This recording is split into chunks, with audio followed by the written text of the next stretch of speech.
Hello knitters, I'm Mary Annarella of Lyrical Knits, and I'm here with a tutorial for you to show you how to do a particular stitch pattern from the As You Wish mystery knit-along. Now this thing here is just this little ongoing swatch that I have going just to demonstrate some stitches for you. This particular stitch, I'm not 100% sure of the name that I'm giving it because the mystery knit-along does not come out for a little while I'm recording this. But I believe I'm calling it the Sword and Boulder stitch, but it's linked in the pattern for you.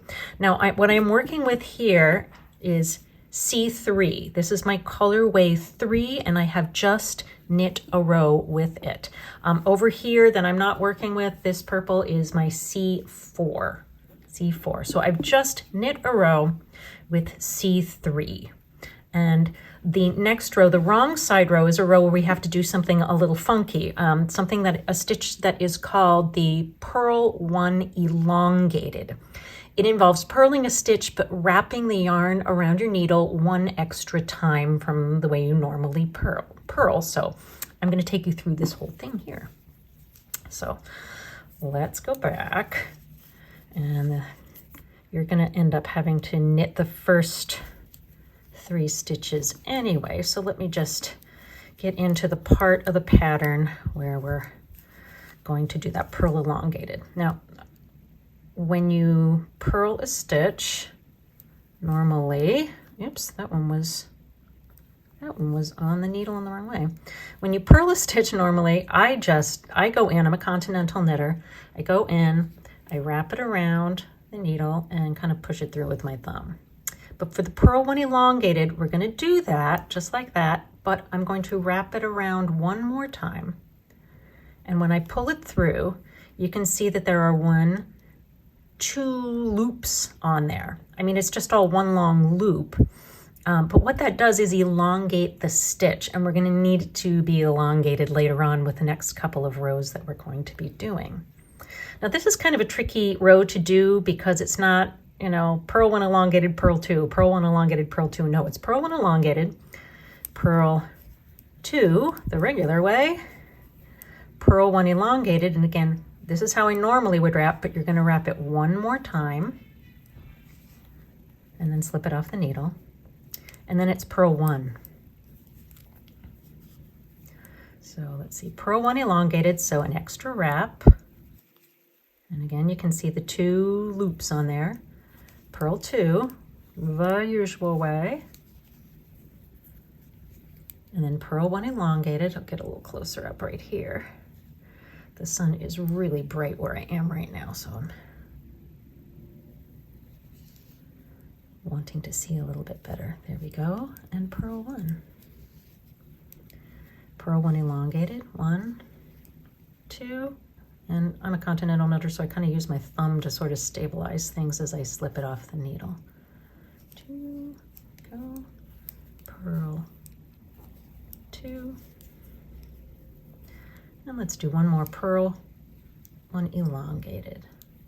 Again, this is just a little swatch, so it's going to be a little different from the pattern, but I just want to show you how this stitch works. There we go. So now if you look at this from the right side, you can see that some of these stitches, like this one right here, it's got a double loop on it. That's the one that you did the elongated purl to. So now what you're instructed to do is to use C4, this is my purple yarn here, and basically when you come to those double stitches there, these elongated stitches, they're not really double stitches, it's an elongated stitch, you're going to just slip it like it's one stitch. So let's get up to that right there. I should probably put my yarn on the other side. So here we go. Let's come in a little closer. There's a lot going on in this first row here with C4. Okay, I'm gonna just knit my first 3 stitches and then knit up to my first elongated stitch. And I'm going to hold the yarn in back insert my right needle into that stitch as if to purl it, and just slip the whole thing. So now it's slightly longer than it would have been if we had just purled it, you know, in the usual way. So knit 2, slip 1 as one big long stitch. Oh, my tablecloth is moving around here. It's one long stitch with the yarn held in back to the wrong side of your work. Slip it like that. All right, now we're making a slight bobble here, aren't we? So this next stitch here, you are instructed to basically increase this one stitch right here into 5 stitches, and we do that by knitting into the front and then the back loop. Knit 1 into the front loop, knit 1 into the back loop, knit 1 into the front loop again. So going from 1 stitch to 5. It's a not very unusual increase in knitting, but let's show you how to do it. Okay, so knit 1, and then I turn my knitting. Whoops, I think I was out of the frame. Knit 1. Oops. Let's start that over again. Okay, this is the one that I'm going to increase to 5. I'm going to knit 1 into the front loop, and then I have to kind of put it back there. Just trying to show you. Here we go, and then knit into the back loop. Keep it all on the needle. Move your needle to the front and knit into the front of that. Knit into the back again. Now I see that I have 1, 2, 3, 4, and then knit into the front one more time. Now you've got 1, 2, 3, 4, 5 stitches on there, and then you can slip it all off. That's basically going to form a little bobble. Like I said, there's a lot going on this stitch pattern here. Hopefully it doesn't put you into the pit of despair or suck a year of your life. It won't. And it looks really, really cool when it's done. So let's slip that next one. Knit 2, slip that elongated stitch like it's 1 stitch. Now we have to basically increase to 5. So knit into the front, knit into the back, knit into the front, knit into the back, and then knit into the front one more time. There we go. Slip that elongated stitch, knit 2, slip that elongated stitch, and now I'll just knit to end because this is just my swatch here. Just my swatch. All right, so take a look at that. These are our slipped stitches. You can see them here. And now on this next wrong side row, and actually in the next couple of rows, you're just going to slip them like you would slip any stitch, and you would make sure that you hold your yarn to the wrong side of your work. These bobbles, I want to point out to you, I only have 2 on my, just 2 on my swatch here. The temptation may be to keep those bobbles in stockinette stitch. They're not. They are in reverse stockinette stitch. So when we come back to those, you know, follow the instructions, but I'm just giving you a heads up here that we're going to knit those bobble stitches when we're on the wrong side row. This is more than you expected from a tutorial, huh? Here we go. Okay, so I'm going to slip this stitch with the yarn held to the wrong side of the work. These ones need to be purled. Slip. But when I get to those 5 bobble stitches, I'm going to knit 5 on the wrong side row. 1, 2, 3, 4, 5, because we want them in reverse stockinette stitch. Slip, purl, purl. I know there's a lot of chatter in this tutorial, but I wanted to take you the whole way through this process. Maybe I'll zoom out a little bit. Up, knit these. 2, 3, 4, 5. Yep, and my tablecloth is slipping again. Why is that happening?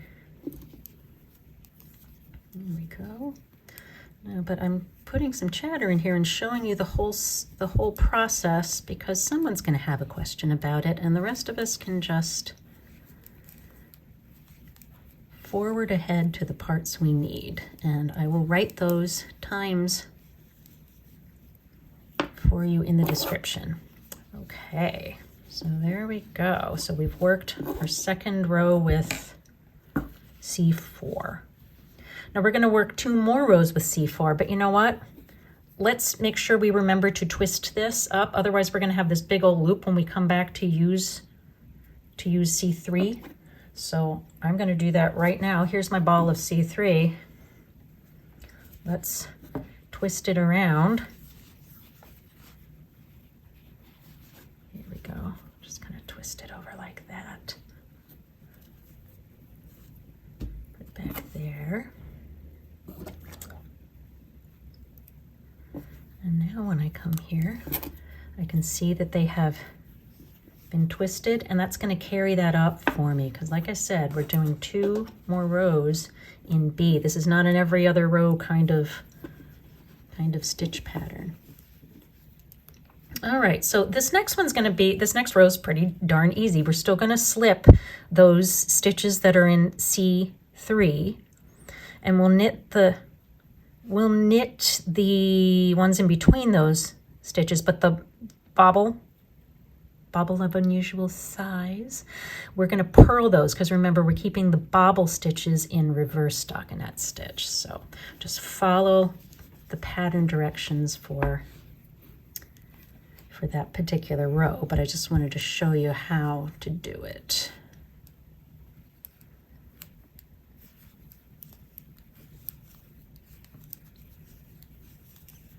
All right, so we're going to slip this stitch with the yarn held to the back. Zoom in a little bit.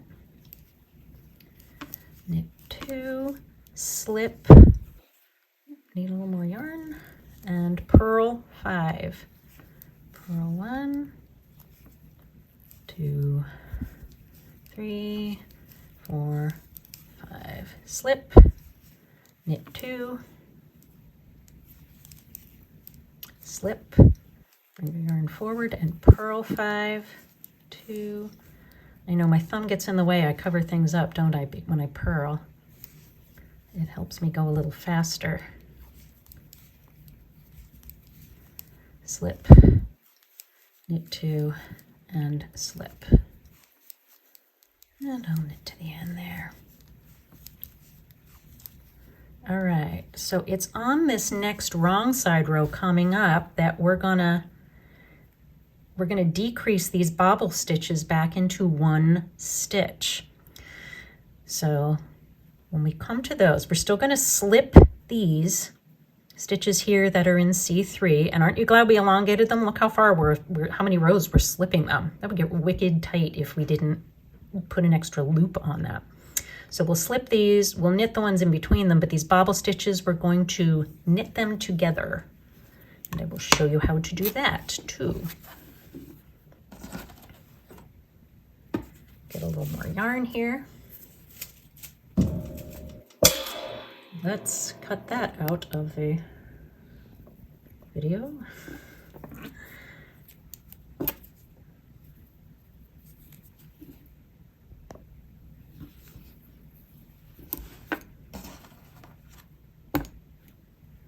Okay, so here we are in our wrong side row. Gonna knit those first 3 stitches like usual. 2, 3. Let me just purl right up to the stitch that I need to slip. Can't put those bobbles all over the place, can we? Slip that, purl the next 2, purl 1, purl 2, slip. Okay, now these stitches, remember they are in reverse stockinette stitch. We're going to knit all 5 together, but you know what? It's a pain in the butt to go through and knit all 5 from this direction together. So we're going to knit them all together through the back loop. So again, you're knitting, not purling. So keep your yarn to the back, insert your needle into all 5 of those stitches, which is, yeah, kind of a maneuver here, but not too bad. So you see how I did that? Let me show you again. Make sure you don't catch that slipped stitch there. There we go. And now I'm going to knit them all together. And ta-da, we have a little bobble. Take a look at that on the other side. All right, so I'll slip that, knit 2, slip that stitch that was elongated and it's in C3, and ooh, now I gotta knit 5 together through the back loops one more time. So I'll just show you how I slip my needle into all 5 of them. Yes, it gets a little tight sometimes, especially when you're at an angle where you're hovering over a phone and trying to show everybody how to do this. So there we go, it's in there now. Again, it's usually a little faster than this, but I'm trying to make sure that my angles are right. And then pull that through. If you have trouble with it, you could just get a small crochet hook and insert your crochet hook through there and just pull your loop through that way. A lot of people have an easier time like that, but I'm too lazy to set my knitting down and grab a crochet hook, so I just work it through the back loops like that. And there we go. All right, slip that stitch, purl 2, whoops. Slip, purl, purl, purl, and I'll knit my last 3 because I like to keep my edges in garter stitch. Oops, I grabbed that there and I'm not worried about it. Okay, let's take a look at what we've got here. Well, we have these kind of look like windows to me, don't they? But I'm going to pull on my bobbles a little bit.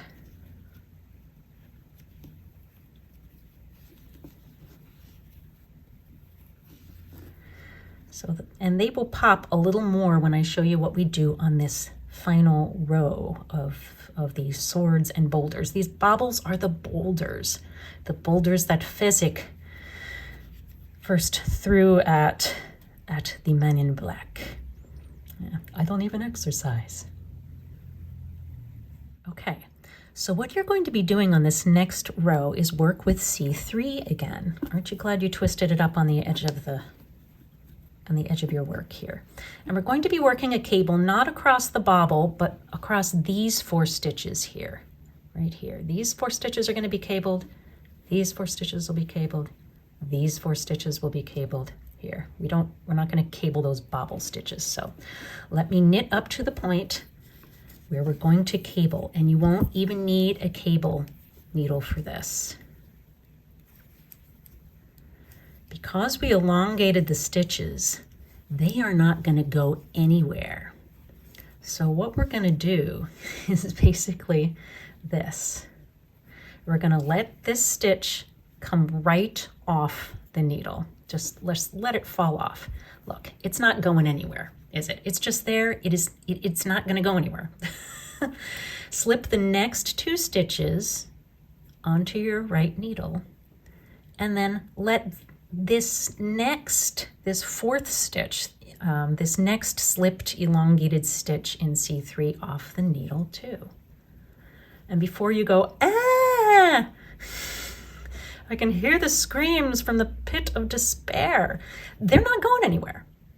Look at this. So what you're going to do is pick up the first dropped stitch and put it back on the left-hand needle. Look at that. Then slide your 2 previously slipped stitches that are in C4 back onto the left needle. Go down and grab this last stitch because you don't want to leave that, and put it on the left needle again. Look, you just twisted them around. I didn't use a cable needle at all. And now you just knit 4. Knit 4. 1, 2, 3, 4. Look, they crossed like that. They are crossed swords. This represents the epic sword fight from the Men in Black and Inigo Montoya. And then we're going to knit that bobble stitch, and we're going to do that cable all over again. Really cool. I'm taking it slowly so that you can see, but you get the hang of it. So drop this first stitch of the cable right off the needle. It's not going to go anywhere. Don't freak out. Put these next 2 stitches, slip them onto your right hand needle. Let go of that next one. Don't freak out. Take your left needle and go fish out that first one. Just grab it like that. And then put the 2 C4 stitches back on the needle. Now we need to go find this little one, this little sword, lift it, and just put it right back on the needle there. And look, you've already kind of made that X. Isn't that cool? And then knit all 4.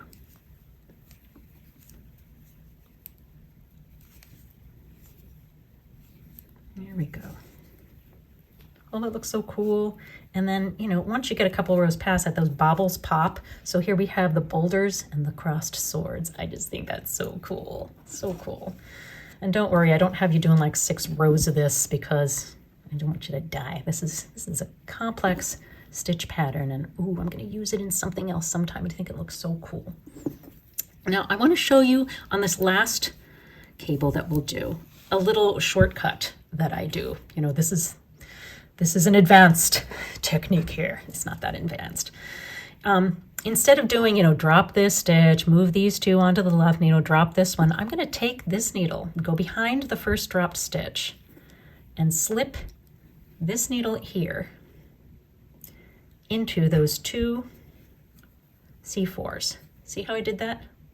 Those 2 C4 stitches. Now I'm going to slip all 3 off, and I just kind of did that in one move, right? Instead of dropping this and slipping these 2 on there. So it saved me a move.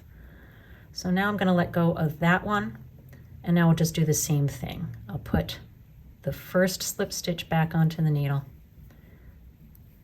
put the C4 stitches back on to the left needle, and then go get my last elongated slip stitch and put it right back on. Yeah, there we go. I'll knit to the end.